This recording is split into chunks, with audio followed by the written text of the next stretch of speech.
What's going on, everybody, and welcome to another episode of Event Marketing Redefined. I'm your host, Matt Kleinrock, CEO of Rockway and Exhibits and Events.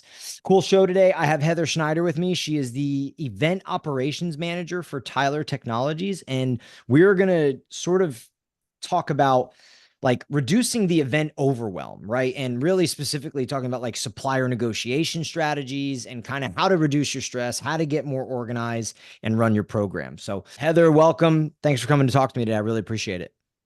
Thanks, Matt. It's great to be here. Awesome. So let's do it. Your role at Tyler Technologies is a little bit unique in the sense that there's a bit of a split with what you do, right?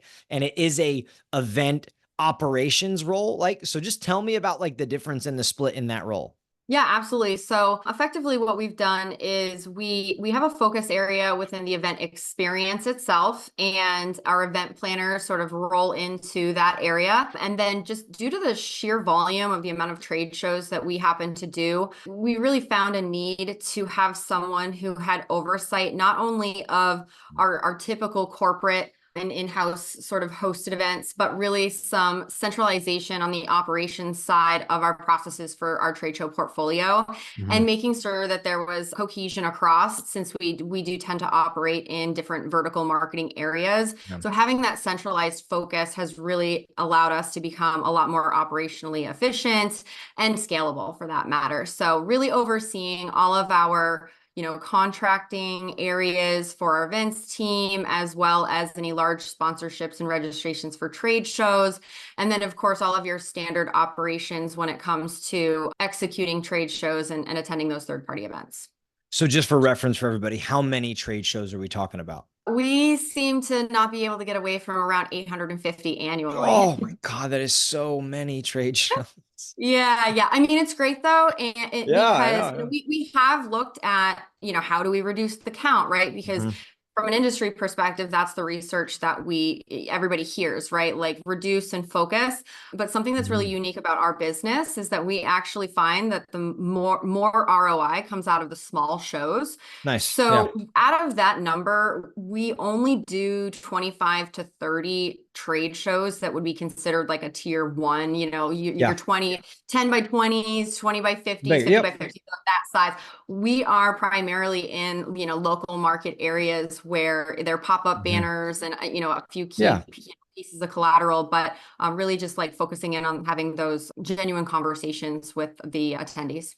Nice. I think that's a good like delineation and breakdown for people with that role, right? Like we had our event last week, Event Marketing Congress, and like I actually spoke to a woman where that sort of operational cohesion, organization, and sort of being like the command tower for everything that's happening is a discussion that they are having because they're getting to a certain point where they can't segment it and they need infrastructure to go and handle the volume of shows, I would say, at like the way that they want to do them, the right way, right? Like, what are some of the specific benefits, right? Like, I mean, how do you think your role in that segmentation has like worked? Well, I think, one of the biggest things, and I guess I won't say obvious, but it's just line of sight, right? Like, because we do tend to operate within silos, especially as companies grow.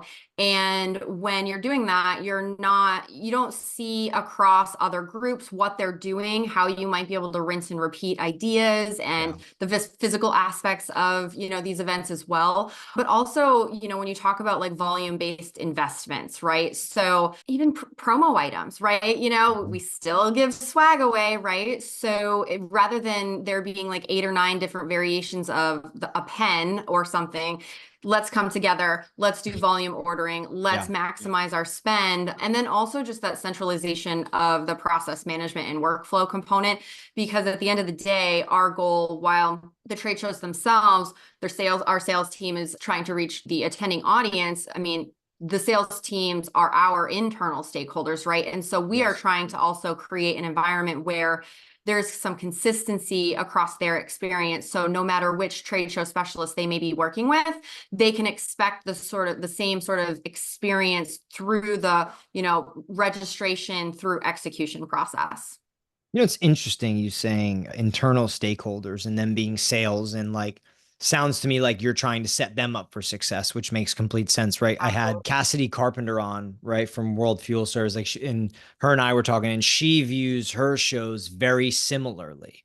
Like, she's Mm-hmm. like, I know the end user, but she goes, I focus on my sales team because when I set them up for success, we create the return, we create the traction that we want. So I think it's interesting you saying that as well, or just kind of like that mindset. Yeah, absolutely. I mean, especially in all aspects of marketing, really, like you have to think about who your internal stakeholders are, Yeah. and what their objectives are, because ultimately that's our job to help meet those objectives and Hmm. kick those leads down the Yeah. pipeline and hopefully secure those sales. So if we can enable our on-site teams as efficiently and effectively as possible, then we're reducing the friction points for them so they can focus on what they do best. Yeah. And I think kind of ties in you talking about sales is kind of like an age old thing. Event people get frustrated with sales, right? Because they're creating these leads, they're building these reports, they're kicking them down the line, and they're constantly trying to get sales to follow up, working with leadership. Does your role have any sort of, are you a conduit there with the leads essentially and going to sales, and are they following up, and how those reports flow either horizontally or vertically? That is something we are working towards as we have kind of grown out our events marketing team. That's one area where we work kind of across the aisle with our vertical marketing Yep. teams who really are the ones that are in the trenches with the sales team and really making sure that all of those metrics are being collected and reported out on. But it is something that's sort of on our roadmap to become even more involved in, because I think that it is crucial for our team members to really understand like what it is that they're working so hard for and how that impacts the success of the business, right? Yeah. And so not just focusing on their, what's happening in their day to day, but really understanding how what they do impacts the entire cycle and can keep them motivated and inspired and moving forward. Yeah, I find from a lot of conversations that I have, like just how important the sales follow up aspect is and sort of where the frustrations are. Like one of the kind of things I'm landing on through all my conversations is that events are a catalyst, is really what they are. Right. And Absolutely. you know what I mean? Like that's kind of like everybody's always talking about like ROI and how to, and it's like, well, man, these companies that are exhibiting a lot and so invested in it, it's really difficult to narrow down that ROI. But there is like this catalyst moment. There's so many different types at events, from a lunch, bumping into somebody at coffee, them coming to the booth, them coming to a VIP experience, these things that kick down the sales. And it's like, how do you get that personalized follow up? Right. So that you can capitalize on that catalyst moment where you were face to face, per se. Yeah, no, absolutely. It totally makes sense. And I think that the key is that not there isn't a perfect formula, right? And it Mhm. really Yeah. does. We all talk about ROI, but I'm a huge proponent for the ROO, right? Yep. Because when it comes down to how we measure, it really depends on the model of your business and how thoroughly all expenses around a particular event are tracked. Like, are you Mhm. including BT? Aren't you? Some of those areas that really can impact what ROI can mean. Yeah. I really would prefer to focus on the potential opportunities that might be in the room and how much you were able to talk with them, things like that. And again, what's the objective? Are we there for brand awareness? Are we there to Mhm. simply nurture existing leads? We may be fully saturated in a market, but if we don't show up, that says something to our clients, Yeah. right? And we want to be there to continue to support them in their associations. So I think it really does come down to not just, how far are we moving the leads along, but if there's a different objective to that particular event, then how are we closing the loop on what that initial objective was? Love that. Yeah. Let's talk a little about overwhelm, right? Like just event marketers, I think being what I would say under resourced, right? Constantly asked to do more with less. Event marketers are busy people. There's a lot of logistics, there's a lot of planning, there's a lot of execution, there's a lot of admin, there's a lot of busy work, there's a lot of those things. And then now the conversation's really shifted where it's like, oh, yeah, by the way, really need you to be marketers and be strategic with the way that you approach stuff. And it's almost impossible in my eyes, right? Like there's not enough people, there's not enough time, there's not enough hours. So I think that really lends itself to what you like to discuss, which is like these partnerships, Who are you Yeah. working with? How do you work with them? I think leverage is the bad term, but in a way it's true. Like, how do you leverage that partnership to your advantage in the sense that they're doing work for you that helps you produce results? So tell me a little bit about the overwhelm, right? And why it's a big part for event marketers in general, I guess. Like, where's the real struggle there? Yeah, I mean, I think you hit several points already, and that it's more, more, more with less, less, less. Yeah. And, how do we, we can be told, work smarter, operate more lean, but we're still expected to do the same events and better and bigger and things like Same that. But leads, same. Yep. exactly, but like more leads, but less budget, and like how are we going to be effective and things like that. And Yeah. and that is where I think that we can be more successful in leaning on the partnerships we have with our suppliers and vendors, right? And there's so many experts out there that we need to start tapping into that. And you have these businesses where you may have an introductory relationship for one area of focus. Let's say it's trade show assets and your actual booth structures and things like that. Yeah. But more and more, we're finding that, these partners are growing in other areas where they have expertise in experiential marketing or building SMM programs and some of these other areas. And I think that one thing that's really important is understanding how you can, and to use that word leverage, because I think it can be positive, Yeah. leveraging access to their experts. And Mhm. not only are you creating a mutual beneficial relationship by giving them more business, but you're getting so much more back from the Yeah. relationship too.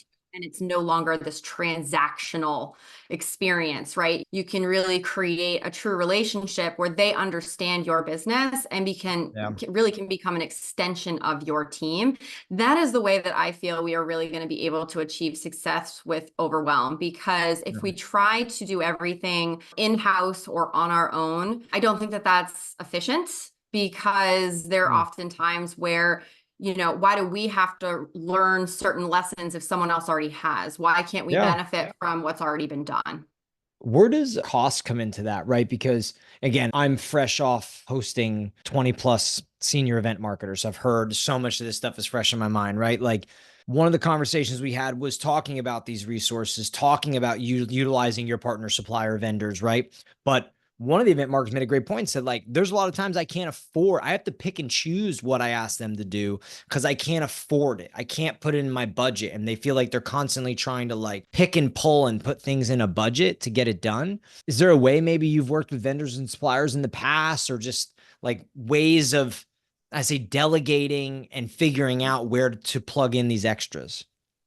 Yeah, I mean, I think that one of the most important things that you can do is be really upfront and transparent with your vendor supplier Yeah. relationships, and make sure that they understand what your business objectives are and what your business strategy is, right? Because that changes, not always like every single year. You've got your long-term roadmap as well. But that if they're not in touch with what you're really trying to achieve, you're not really giving an opportunity for them to deliver on those specific needs, right?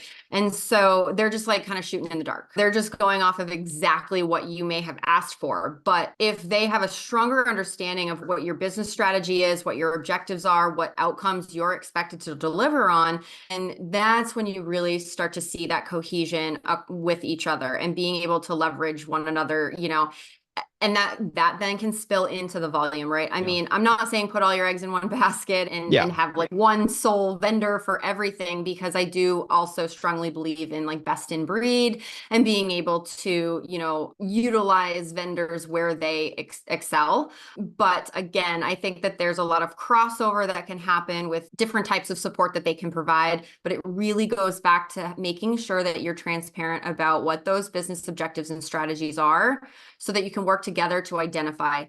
how can they most effectively support you. Because you may be coming to the table thinking, I need this support in this area, but if they're clear on what your long-term goals are, they may make, and again, if you have nurtured and cultivated these healthy relationships, they will be willing to come back to the table and say, I hear that this is your existing challenge, but if we approach it in this alternate way, we might be able to not only save you money, but we may be able to get to the end goal faster. I love that you said that. It's an interesting, it kind of has me like, has kind of like my wheels turning on this, which is like, It really is, at the end of the day, it comes down to what are the goals? What are the objectives? What are you trying to accomplish? Right. So when you can relay those things, it kind of becomes like your foundation versus just buying from somebody. Right. Because now it's like, oh, we got to lower the price. And it's like, I talk with my team all the time and I'm go, well, you're not having the right conversation. The right conversation is, hey, I understand you need to cut this by 10 grand. Right. So no problem. Let's work together to do that. But hey, I'm curious from your side, like, where's that pressure coming from? Why is it coming from? Like, is there a goal that we're missing? It's like trying to get aligned and then constantly pushing towards, I don't want to call it a North Star, but it kind of is. It's like, Mhm. what are we really doing here? And I think it's easier said than done to create that partnership, but you have to find a way to try and do it. Absolutely. And the key really is asking why. I think sometimes we get heads down in focusing on delivering on the objectives or delivering on whatever it is that we've committed to, that sometimes we forget to slow down and just simply ask why are, we may have a leadership team saying we need to be here. Why? What Yeah. is the intent? And then we can redesign our approach based on solving for that why. And then it translates to making sure that we're communicating that out to our partners, because it's like the game of telephone, right? Like by the time things can land, Yep. at the end, it's jargon and it's not clear. So, one of the ways that I have found a lot of success in making sure that those lines stay clear is making sure that you have that great open communication and you're having recurring meetings and you're Yeah. you're you're consistently staying in touch with these relationships, so that you're not simply just having a conversation on an annual basis when you're doing a new scope of work or there was some kind of challenge or something that issue resolution. It really needs to be an ongoing conversation because things do change, and that can be very rapid, and all of a sudden if there's a shift in focus and that's not being translated out to the partners you're working with, then how are we setting them up for success to support us? Yeah, I literally just had this conversation the other day with one of my AEs. We're having a struggle with one of our clients that basically came to us and we're like, "Hey, we want to do our own freight for our booth." And like it's not a pop-up. It's like a real booth. Mm-hmm. And we're like, "Here's all the issues. Here's the liability. Here's what you're taking on. Here's what's going to happen however long down the line. We're going to get into this discussion because you're going to ship it. It's going to get lost. You're going to come to us. It'll come back damaged. We'll go to you. You'll go to, we like listed this whole thing out. And then they're Absolutely. like, no, we want to pay for freight. And I'm like, hey, you're having the wrong conversation. What is Mm-hmm. driving them wanting to do their own freight? Nobody wants to do their own freight. No one wants to No. do freight, period. Right. So where is that conversation? It's just Yeah, where trying did to that come yeah, like it's just trying to reroute the conversation. Like, what are we really talking about here? And from? and then how can we serve you better? How can we help? But we got to Yeah. know what we're talking about. Do you have like an idea on or a method? Maybe you have like a young event marketer that's listening right now, right? They typically try to keep their cards close to their chest, right? Because they don't want to give away price. They don't have that trust just yet. Any advice you would give to someone like that as they go into negotiations with, a DMC, an exhibit house, a technology partner, an agency, right? Like how to work that way so that they can have the right conversation versus the wrong one. Yeah, right or wrong, all I know is what has been extremely successful to me and in my career has been to be as transparent as you can be, right? You Yeah. can't always lay it all out there, but being very transparent with where budgets are. And that needs to be established at the beginning of the relationship, though. And Yeah. you can't just say it, you have to deliver on it, right? And so, yeah, everybody seems to still do this. We say one budget, we keep a cushion in our back pocket because we Yeah. anticipate, there might be an increase here and there. I lay it right out. I typically say, look, this is an all ins. I'm not kidding. This is a do Yeah. not exceed situation, You right? should hold them And accountable to that. and again, it's all about Yeah. the whys, right? Because if they understand, like, this is the budget, this is what we're trying to achieve, then it's a little bit of an easier conversation to I agree. have when you're like, oh, okay, like you said, I don't want to show all my cards. But I I think that we are in a day and age where I find that there is often more benefit in being a little more vulnerable And that ends up being a reciprocal relationship. I tend to, by leading with transparency and by really trying to focus on what's going to be the best case scenario, I end up experiencing that my vendors will come back to me and be honest on, you know what, we're not as confident in this particular thing. We would recommend approaching it in this way, to ensure success, rather than creating a relationship where your vendors are afraid to ever say no. Yeah.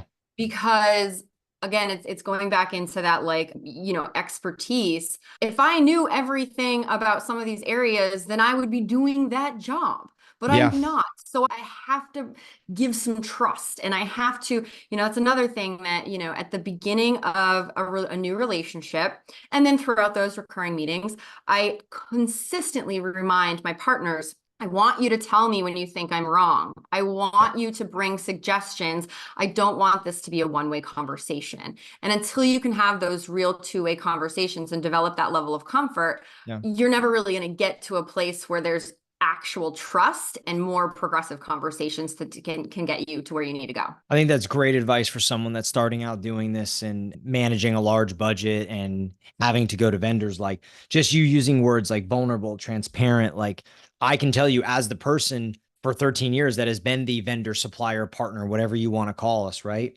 That typically when you are vulnerable, when you are transparent, the person on the other end, our side, will want to help you. It like Exactly. gravitates them to being like, let me not fumble the bag. Let me go help this person. Let me do the best that I can for them. Right. So it's difficult, but it's like you got to give to get a little.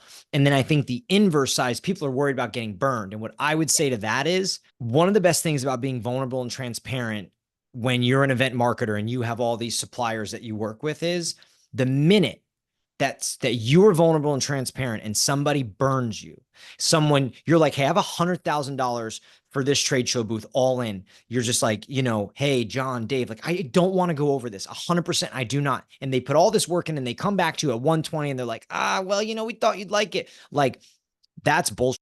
Like, that's Exactly. bullshit work. And you just know right away, you don't Yep. want to work with them. They're not Yep. going to work with the way you want. And you just cut ties. But what you do is you get someone that comes back to you at like 95 and blows you away and is like, hey, look, there's some add-ons we could do. It's your call. Like, you make the decision. That is the person that you want to work with. So it dictates your relationships. You just got to give to get a little bit, I guess. I guess that's life, Oh, but yeah. absolutely. 100%. I couldn't agree more. I mean, it's humanizing one another too, right? Because at the Yep. end of the day, we are all humans and we're all trying to find success for Yep. one another, right? As a supplier, you want success for your client.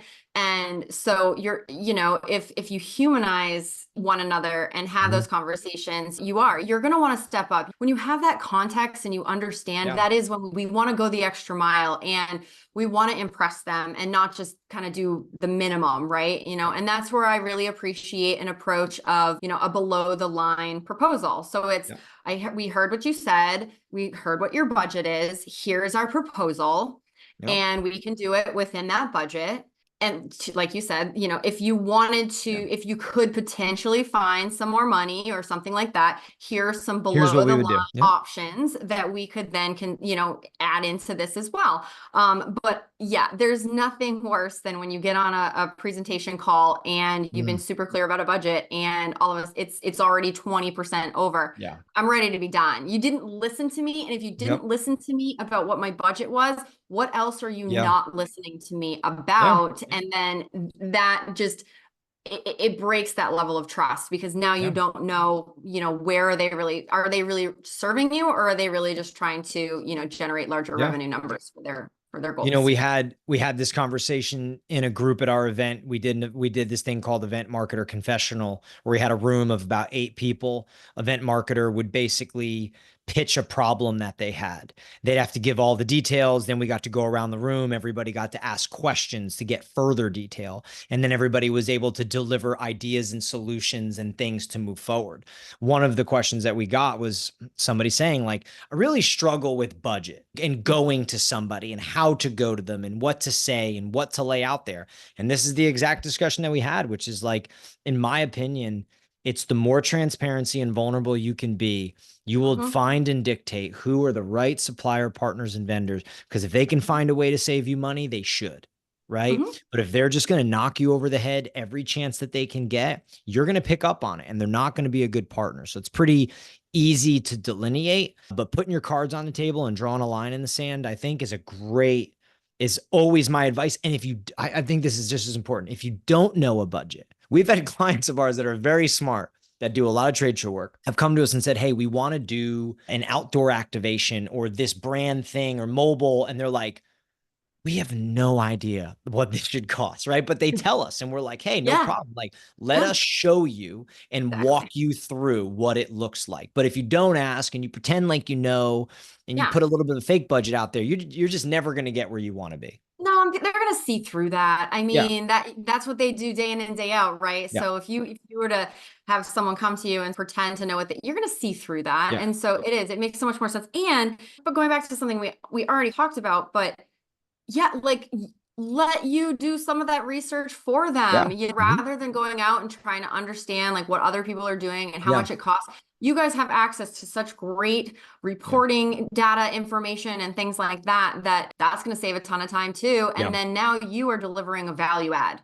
And it's That the is not a job, I line think. item, right? But that is something that Yep. now more deeply entwines us in one another Yeah. and creates that growing long-term relationship. Because there's nothing more than I hate than a transactional relationship, right? It's that one and done. And if you can save me some money now, I'm so much more likely to come back Yes. to you. And so that is just a longer pipeline for you and really just thinking truly about the long game and not just those one-offs.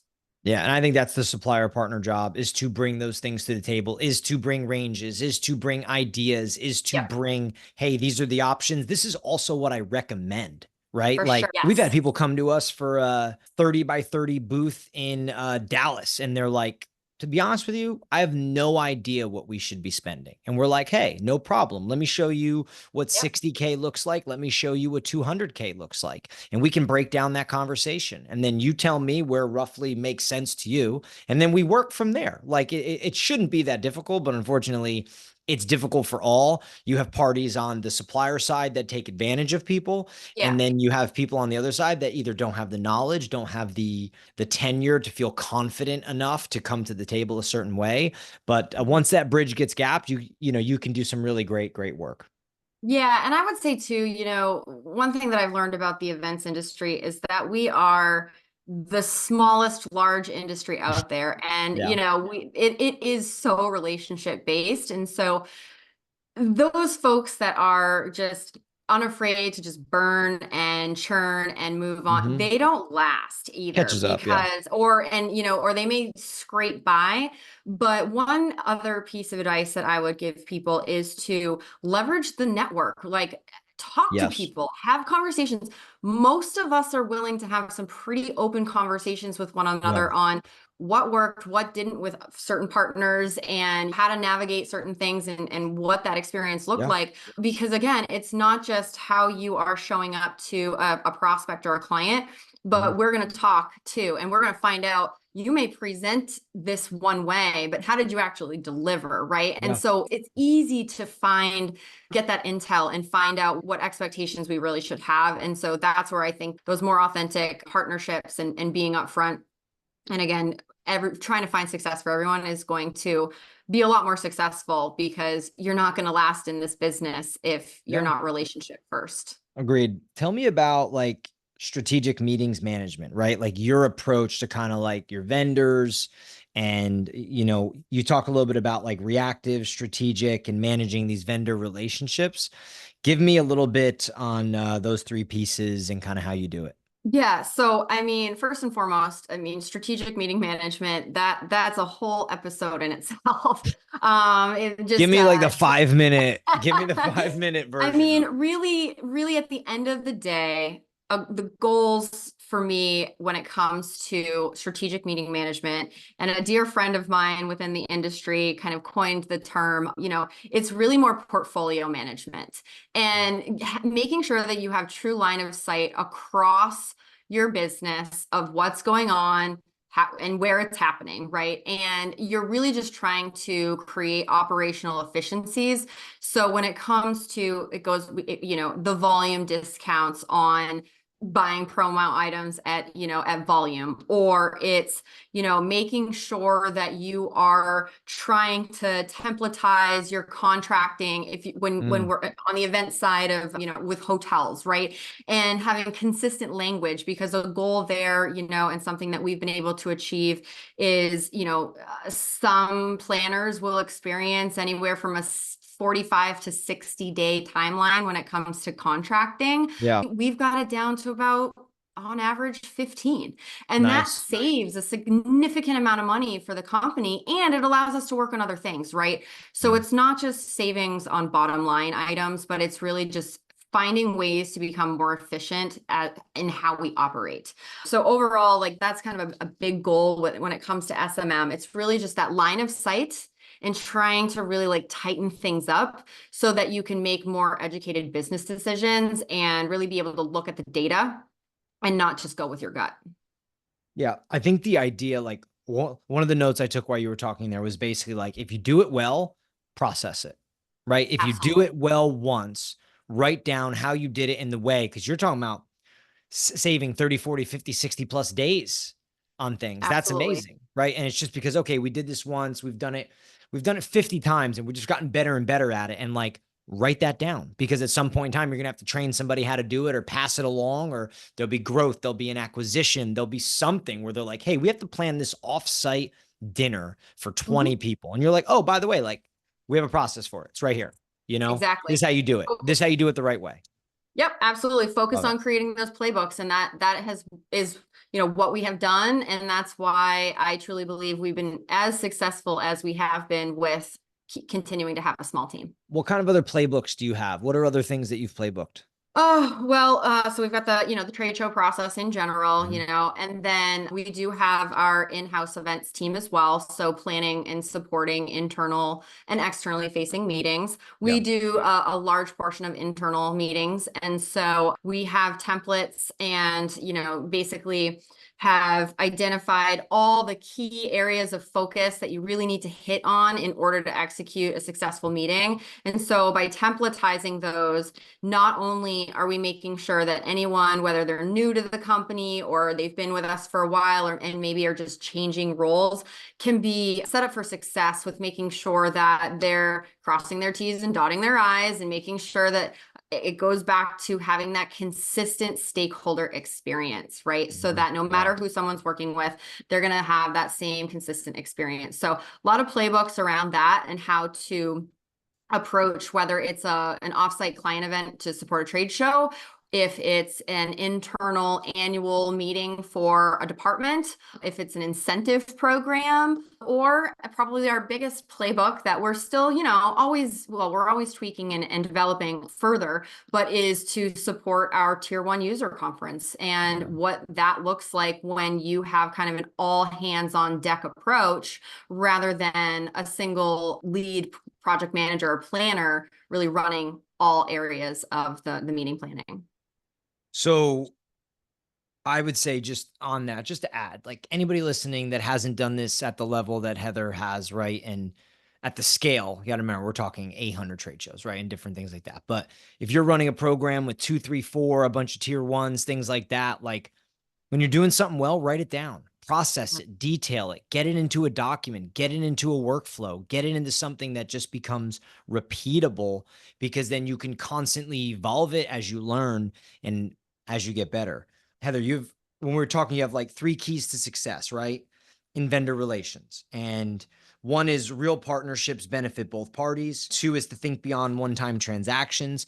And three is all about communication. So tell me, let's just touch on those three. I feel like we have in a roundabout way, but talk about those three keys to success, because one thing I've learned being in this business as long as I have now is that it is so important to have good partnerships and relationships to get stuff done in events. Like one of the core values at Rockway is it takes a village. And that is an event thing. Like, yeah, I don't care who you are, the company that's executing, the company that's hosting, the GC, everybody. It takes a village to pull these things off the right way. Yeah, no, it really does. And, I agree. I think we've hit on a lot of this, but, a real partnership is going to benefit both parties. You're never going to find success if you approach a relationship trying to do a complete one-way protection, right? Yeah. So examples of that are, going into a contracting experience, making sure that there's mutual indemnifications and mutual limitations on liabilities and, all of those Yeah. areas. And also coming to the table with knowing that you're going to have certain hot button areas that you can't wiggle on, and they will too. So have an open conversation about what on your side you just know you're not going to be able to move on. And so, are there areas that are important to your partner that it's not really high risk to the business to agree to or to Mm-hmm. make some exceptions, right? By showing that you're willing to not just compromise, but you're listening. You're listening to one another. You're going to get to a more successful place much more quickly when you're doing that. For the You long know, game, it's that not going transactional. It's not trying to just get that one-time business win, right? And so yeah. that's the key there. And then over communicate. I mean, maybe some people see that as a bad thing, but I have found that the more that you communicate, the more consistently you are having recurring meetings, things like that, staying in touch, a lot less opportunity to misunderstand one another. I think on those things, it's so funny hearing, right, like the other side of things as the vendor supplier partner, right? Because I can tell people listening to this, like, I have seen some, like, our clients that we have those relationships with, that we have that trust and we've built it where we don't work transactionally, they don't work transactionally, it's transparent. Like, those are the case studies that end up being created. Those are Mhm. the ones where it's like, hey, wow, we ran this campaign on this product launch and, oh, the booth was this. And it's like, well, that didn't just happen. Like, we didn't just do magic work, right? Like, that's because of the partnership versus transactionally. Those are clients that we probably stopped working with after a year or two, or Mhm. those are people that have worked with 6 exhibit houses in 5 years. And at some Yep. point they're going to wake up and look around and be like, it's probably me. Right. Yeah. Um, so I love that advice because I think it's like, look, you have to have your criteria. You need Mhm. good vendor supplier partners. Not saying walk in there being, being merry, but it's like you have to hold people accountable, but trying to build that trust and relationship. That's where you get the award winning work. That's where you get really good execution, efficient execution, and, build good relationships. Absolutely. I couldn't agree more. I mean, I can give you an example of a situation that happened last year. We went out to RFP for a big piece of business, and I think we invited six or so vendors to bid on it. At And we least it had a wasn't pre 15. At least Yeah, it wasn't because exactly. And we had a pre-call to kind of go over it with each of them and just let them know. And I was really clear up front and kind of removed the rose-colored lenses and said, this is what we're looking for. This is what we are not, and this is what we aren't going to be able to give you in the future. And so if you're coming to this bid thinking you might be able to get X, Y, and Z later, I just want to be really upfront that that is not the model that we operate within. right. And after those calls happened, I had two of the bidders drop out, and some might see that as a bad thing. No, It that's a was good thing. great. It was great Yep. because not Yep. only did I save my team and a ton of time reviewing responses that were basically a waste, not Mhm. only for us, but again, I know how long those proposals take to put Yeah. together, and you are going to build some respect from those who decided Yeah. not to. You never know where you're going to end up later, too, right? And so, by building that respect, whether you end up working together today or not, will go a long way later. And it ended up being one of the most successful RFP and closeout, processes we Good. had because we saved a lot of people a lot of time and a lot of confusion and difficult conversations for later. That's awesome. Heather, how do you choose your partners? What's like important criteria for you, right? And like I always try to come at this from a seat of somebody that's listening that's maybe in the process of choosing a new partner, right? Like they're in the process of going, I did 2 podcasts on RFPs. I have really strong opinions on them and sort of not even from my seat, but how people can get the best possible RFP process to suit them, right? It's like you're not really going in request for a proposal. You're kind of going in a request for a new partner to get results. Like, so how Yeah. do you go about that? So talk a little bit about that, like for a person that's in the process of looking for a new partner. Yeah, I mean, I would say, I guess first and foremost, consider whether or not you actually need to put an RFP out. Yeah. Full stop, right? A And great just sit on point. that for a second. And what I mean by that is sometimes an RFI, a request for information, or even an RFQ, a request for qualification, might be more applicable depending on the phase that you are in. Sometimes we put RFPs out there way earlier than we actually are ready to make a decision and actually press go on whatever that project might be. And just really understanding what it is you're looking for at that phase of the planning process. And so I have found that between doing official RFIs or really just leveraging my network and having conversations with some of my industry peers to get a feel for, who do you work with? How is that Yeah. going? Like, would you recommend them? It's amazing how much information you can get from your network. And that's another area that I feel very passionately about, but Mhm. really making sure that you're leveraging your network and having those conversations across the way, because you can usually kind of pare things down pretty quickly just from having real conversations with others. So I would say that's probably one of the biggest things I've learned is don't always think that you have to jump immediately into that RFP. There's Yeah. some sort of, for lack of a better word, side research that you can do up front or first that can save you a lot of time later and just kind of clear things up, because you mentioned 15 vendors before in a possible Yeah. RFP. Oh If yeah. you're inviting that many vendors to an RFP, in my opinion, I don't think you have a solid understanding of what you're trying to achieve and what you're trying to get out of the relationship. I couldn't agree more. We always ask the question, how did we end up on your RFP? That's something that we always want to know.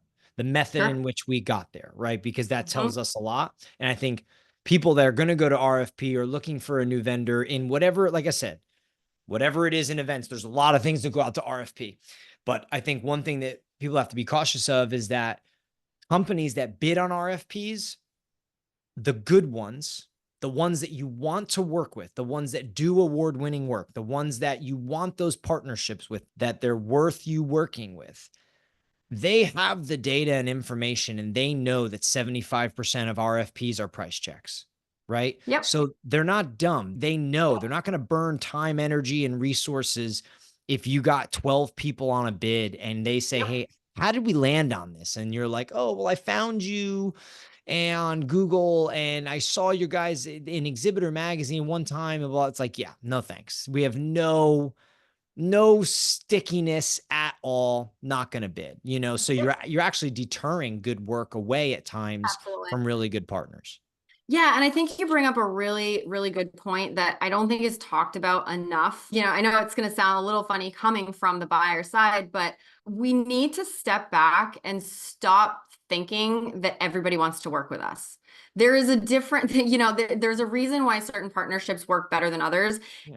And not everybody is just like vying for my business. I mean, I have plenty of supplier friends that I'll be having conversations with, and they're thinking about a piece of business and they end up turning it down. And it may be just because, they just don't align from maybe their company missions, right? And things like that. And they just may not, or they may have gotten bad references from other suppliers that have worked with that Mhm. potential buyer, right? And things like that. So I think that buyers, event marketers, we need to really understand that it is a two-way street and it's not Yeah. just us picking them, they are picking us too. And it's really important to keep that in mind when it comes to level setting expectations. Yeah.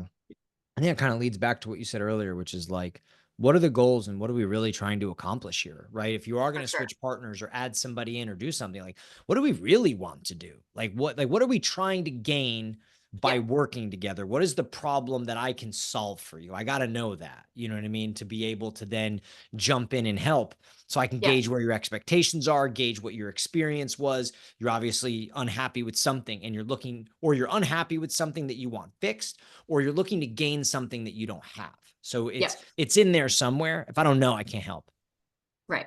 Right. Absolutely. And then it goes back to context, right? It's very cyclical. And that's the Yeah. thing, that in order to gain real success in any of these areas, you kind of need all pieces. Yeah. You can't just go all in on one thing. It really is important to make sure that you have that full circle approach, or you're just not really going to get there. Yeah. Agreed. Heather, where can people find you? Where can they look you up? Where can they connect with you? LinkedIn, I assume. Yeah, definitely check me out on LinkedIn. I'm very active out there. I've finally gotten to a place in my career where I'm able to kind of give back to the industry. So I'm also pretty active within associations such as SEMA. So, I'm out there, You'll be doing sessions, things like you'll be that. at SEMA in 2 weeks, right? Is it 2 or 3 weeks? Yeah, I'll be out in SEMA, yeah, in just 2 weeks, basically like a week and a half before I Awesome. head out there. It's a great way to connect. I love to connect in person, but start Yeah. with LinkedIn and we can find out where we may be at the same time. Or I'm always really happy to set up like one-on-one coffee chats and things like that Cool. virtually. It's very important to me to give back to the industry and to support the next generation, if you will, of event marketers and make sure that they're successful as well. Yeah, I feel like you would be a great mentor for a young event marketer. Yeah, in fact, I'm actually, not to do a plug, but doing a session at SEMA on the value of mentors. So myself and Huge. a very good friend and start off as a mentor, Angie Smith, and I are doing a session on it. So yeah, very, very important to make sure that you are accelerating your Yeah. trajectory and staying in touch with, what's really important with what we do here in the events industry. Yeah, that's awesome. Actually, next week on Wednesday, we have our live show, and we have on Geraldine Marburger, who's the head of global for HPE, and Oh, that's Morgan going to be a Wood. good conversation. Hopefully Yeah, she talks about the spear. yeah. Well, she's been there, and then Morgan Wood, who we connected her with, who works for a company called QPAC. She's a new event marketer for like an up and coming, really good company.